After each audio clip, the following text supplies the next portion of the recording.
Video number 33. Number 33.1.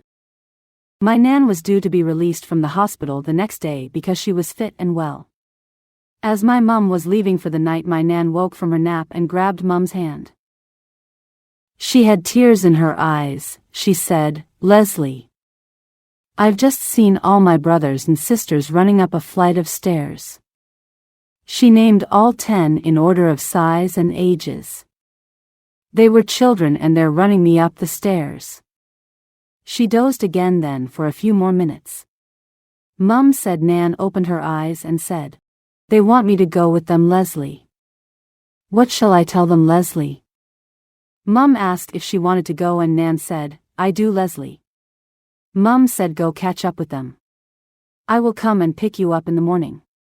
She received a call in the early morning hours that Nan had passed away. She was fit to be discharged. Mum realized Nan was the last one of the 10 as she was the youngest. They all lived to a good old age, but they were children. That was the loveliest thing to see before she died. Number 33.2. A couple months before my mom, a chef and a COPD patient passed, she told me that she saw people in the living room and they were talking about her. She said this very as a matter of fact and was not frightened by the occurrences. I was fascinated.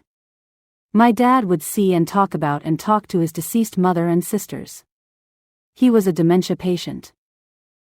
Number 33.3. When my best friend's aunt was about to cross over, she kept telling her husband to make his stallion leave her alone. The stallion had passed many years ago and was a treasured member of the family. I love my animals, and this made me cry and smile at the same time. Number 33.4. My mother saw my father about a month before she died. He came to her in a dream. He was so healthy looking. He died of a brain injury. Number 33.5. I worked in an aged care facility as a registered nurse. It was on night duty that an 80-year-old blind resident named Jim lay dying.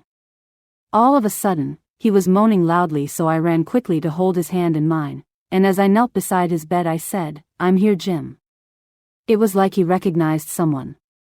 Then, he lifted both arms up trying to go towards what he saw, but then he collapsed and died. 2 nurses behind me said he saw something. Yes, he did. I like to think he was reaching for his beloved deceased wife whose photo sits beside his bed. R.I.P. Jim. Number 33.6. Mama saw 2 men in old clothes walking up the driveway to the memory care place. I don't think she knew them. I was with her, and the men were not there. She was not afraid, just observing. Number 33.7. Oh, they really are seeing these people that my own family and I have seen and heard same thing before passing. Speaking to or seeing their loved ones. My sister told the family she wanted to be bathed and dressed in white, as her deceased husband was coming to fetch her. Needless to say, she passed the following day. Number 33.8. My grandmother saw past relatives before she passed away. They told her not yet, wasn't her time. After she signed papers to her house, she passed. Number 33.9. My late wife saw her dead mom and grandma about a month before she died. We talked about it. She said it didn't seem like a dream to her. Please subscribe, like and share with anyone that needs these comforting stories. Search for my related book on Amazon using the title of 4,000 Deathbed Vision Stories. Sincerely, Ken.